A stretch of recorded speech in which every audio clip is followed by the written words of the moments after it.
Love is Blind season 10 in Ohio. My goodness, my goodness, my goodness. My. Well, we've seen a lot of Love is Blind seasons. The last one that captured our attention for months on end was Love is Blind Charlotte.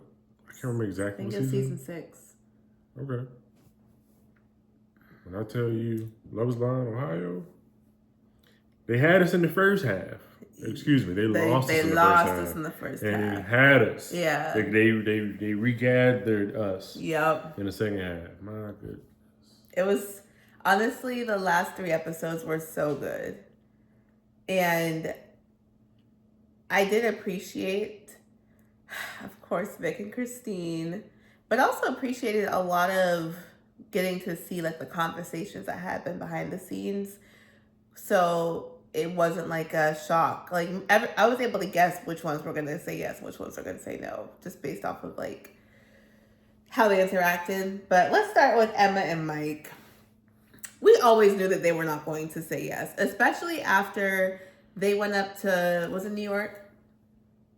I made that all the way up. I'm here thinking about the Italians. I was like, they went up to New York City, right? They're literally in Columbus or Cleveland They or were, wherever. yeah. They all were just in a restaurant. Yeah, they were in a restaurant, but man, it really felt like they transported to like the New York Italians. But anyways, after that conversation and where the parents were very shocked when she didn't want to have kids, like that was just like unfathomable to them. And Mike continued to say like, I don't feel comfortable marrying you if it's not a 100% yes, you want to have kids with me. You said not even a 99% and a yes and 1 1% no, which I understand wholeheartedly.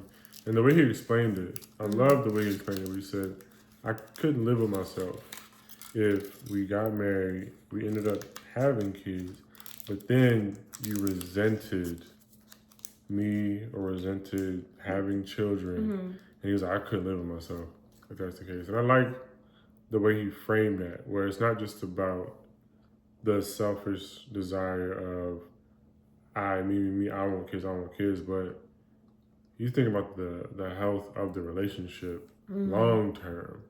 Because it's one thing to just want kids, but it's another thing to understand how kids will completely shift the dynamic of the relationship.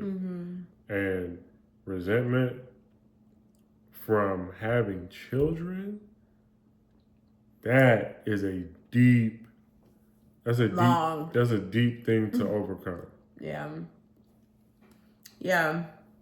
So I knew she was going to say yes, he was going to say no. But I don't think her yes was a full body yes. I think she just didn't want to hurt his feelings. That's a valid point. And the thing is, I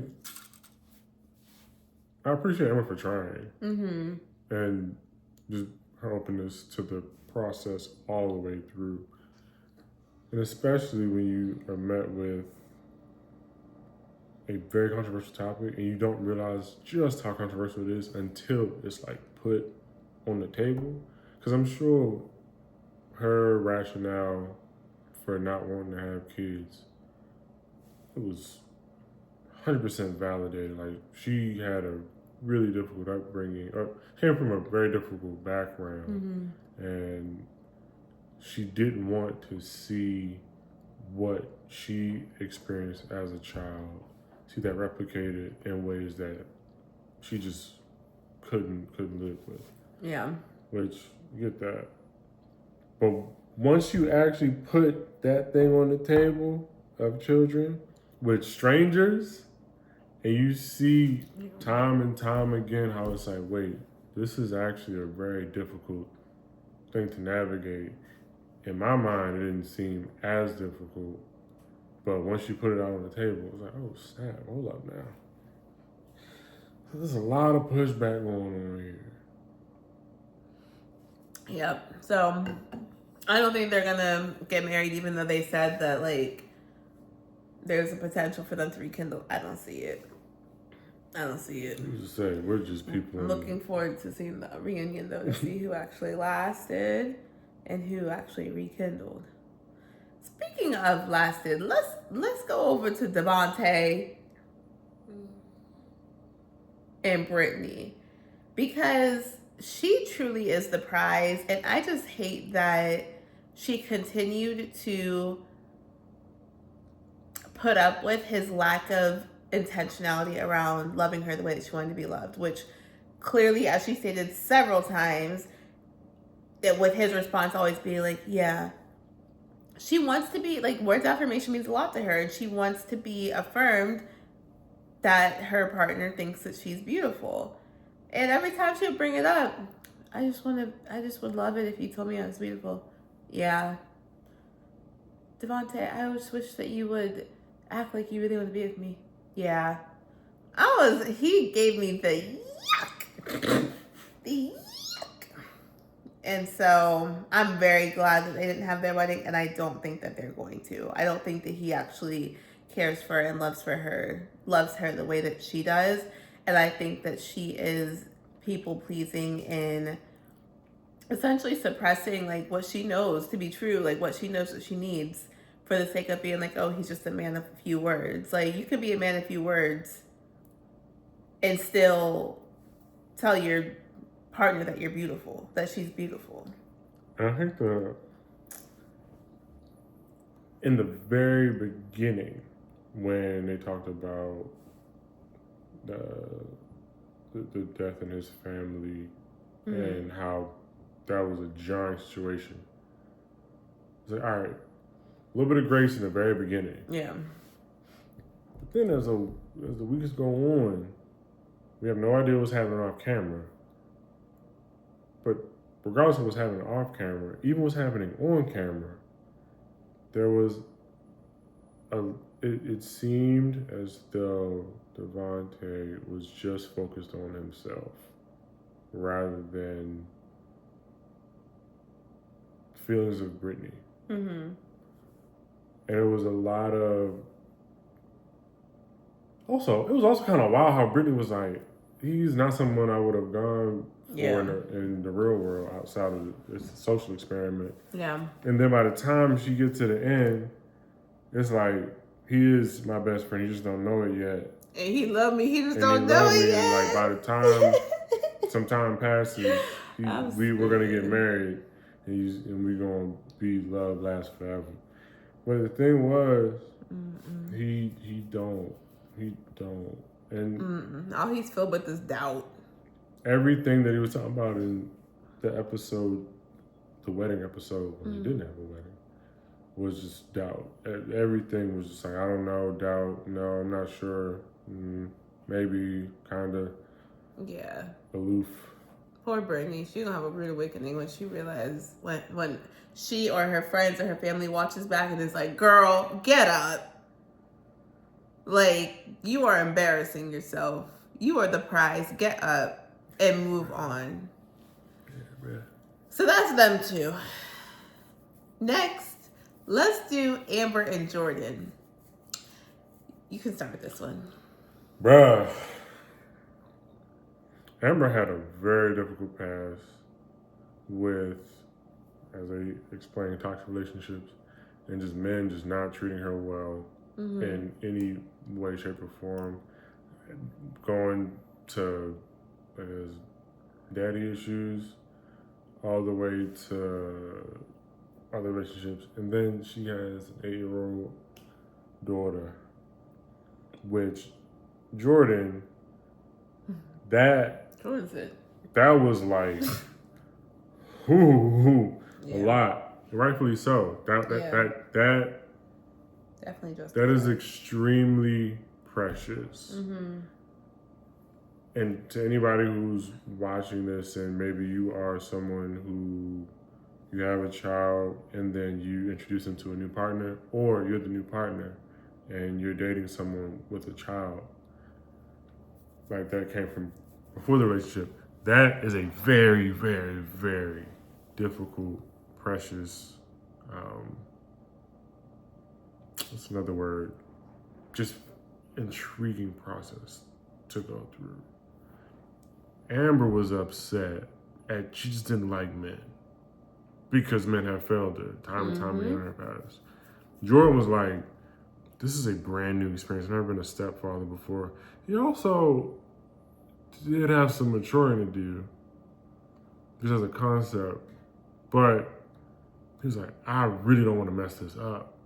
But even in him not wanting to mess things up, and even when sharing his vulnerabilities with Amber, she was like, bro, get it together.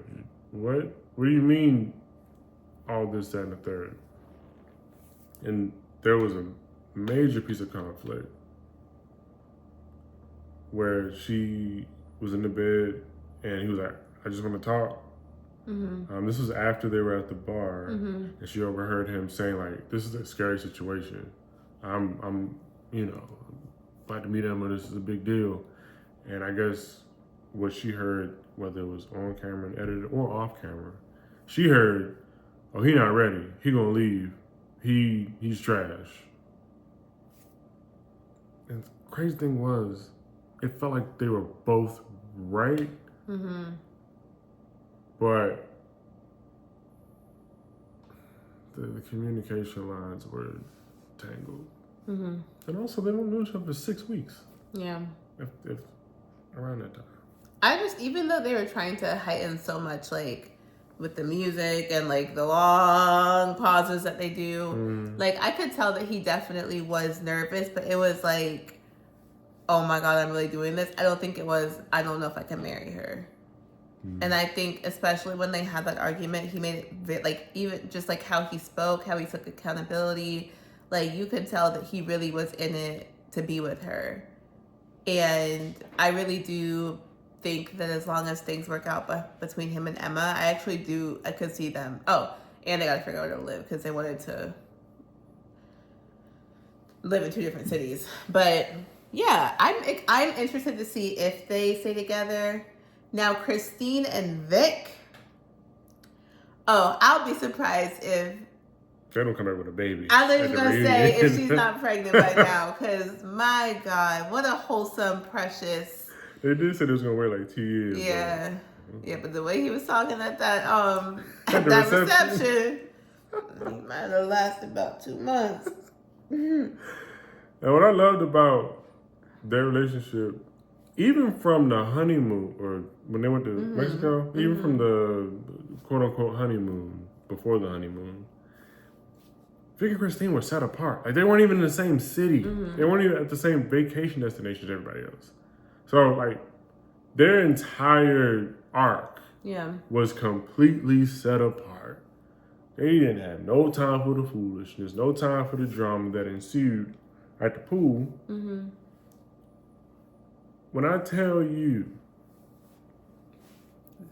this is how the experiment is supposed to go. It was so pure. Like, this is how, like, this is what you want to see. Yeah. You want to see people growing together and actually enjoying the process and actually liking each other. And actually smiling at the altar and just, like, gushing over each other. Smiling. It was so beautiful. Not just nervous laughter. Right. But actually, I am enjoying this moment. Yeah. This is amazing. I'm glad I signed up for this. Yeah. Yeah, so everyone knew. That was like that one couple we were talking about earlier. That's that one couple that was like the clear winners. I am interested to hear why they didn't go on that trip. My theory is that it had something to do with his school and not being able to make it happen since he's a professor. But I don't know. I'm interested to hear what the rationale was and how they got the green light. So that's them too. Love them down. And let's end with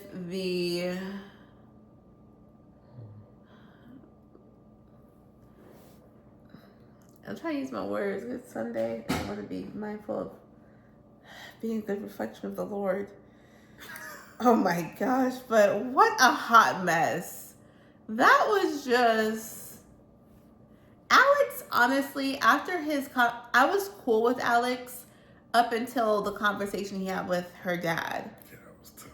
There were just so many elements of that conversation where I was like, this is awful. He is a pathological liar. This is tough.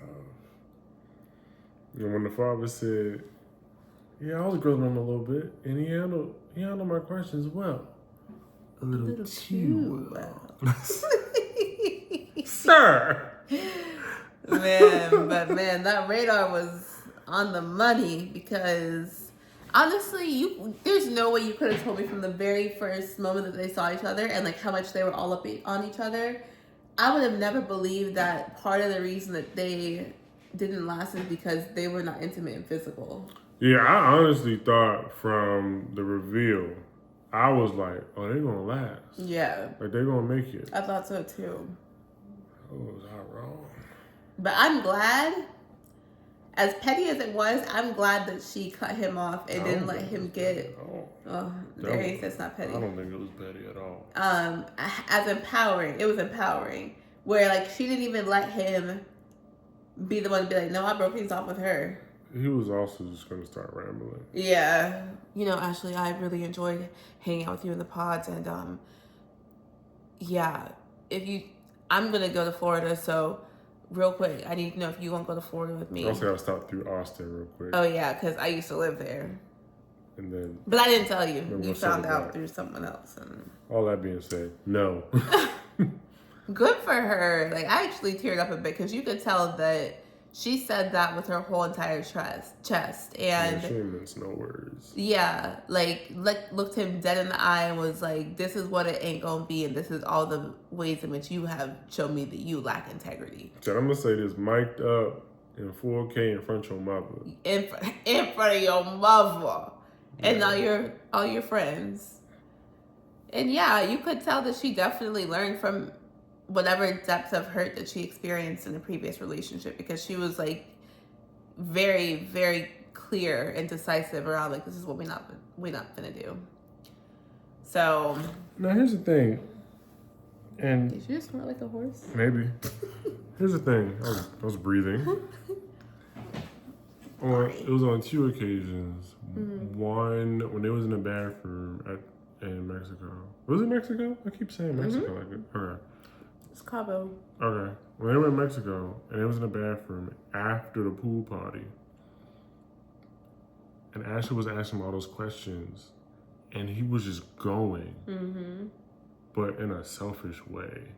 Like everything he was saying, it was literally just about him and saying, "I'm confident, I'm concrete, I'm smooth, like I'm the rock. I understand what's happening. I've done this before. I've been here before." Like, fam, one, you've never been.